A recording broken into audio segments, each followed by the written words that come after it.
There are reports that the reason why Enzo Maresca actually got everything wrong, or we are not getting maximum points, was because of the interference of the board members.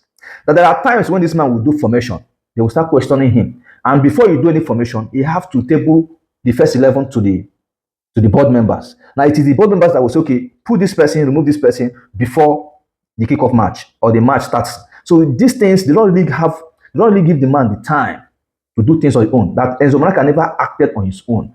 All the time he was at Chelsea. And this thing affected his job, and this thing affected the outcome of every game he plays. Now let's look at what Enzo Maresca said in few games he played. Enzo Maresca clashed with Chelsea owner over selection. He didn't want decision on lineups or substitutions taken out of his hands. Chelsea insists their model hasn't changed, and that any input or rotation come only from the medical staff. Focus on player workload. Maresca believed the problems went deeper. He felt pressure from above to rotate and boost the value of several young players. Now, you see the reason why Chelsea are losing. How can board members, staff, medical staff be the ones telling Enzo Maresca, the coach, of who to play and who not to play? The medical staff also determine when a player returns from injury.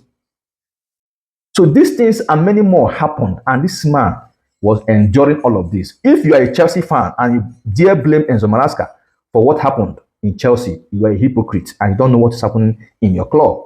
Enzo Maresca didn't want to manage Chelsea against Man City simply because he thought that he's going to lose, or he believed that he's going to lose the game against Man City.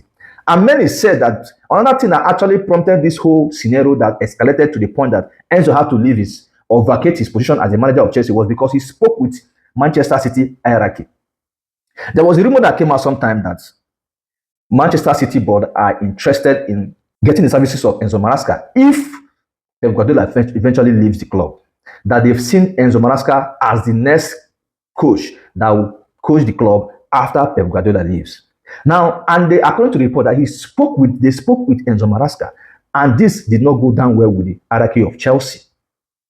So I think that is another part that Enzo Maresca actually really not do well. To be honest, if you're in a job, you need to do your job. Do it until maybe when you are in the last year of your contract, you could start speaking with other clubs in case, right? But here you still have a contract that's running to 2029. Speaking with another club, you actually look for trouble. But understand his part because he's no longer finding it funny. When pressure begins to mount, you start to look for other ways to let loose and go away.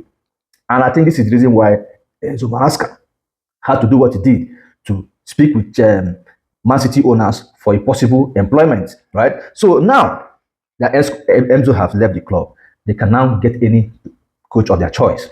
But there are coaches that will not work under this kind of instruction from Chelsea board. There are some coaches that will not work under this kind of environment.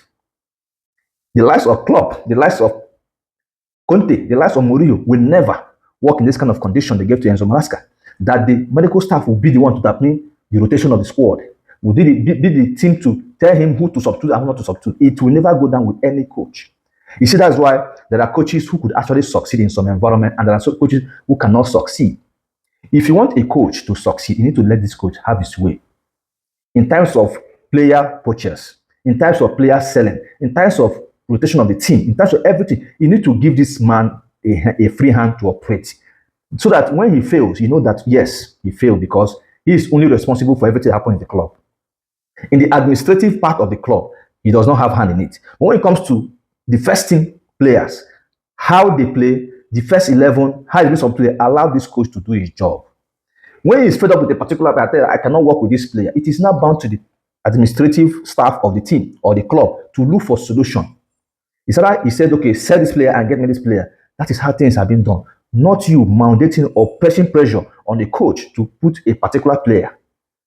Come on, these things, as I said, this whole thing boils down to the problem is not only from Enzo Maresca, it's also from the board.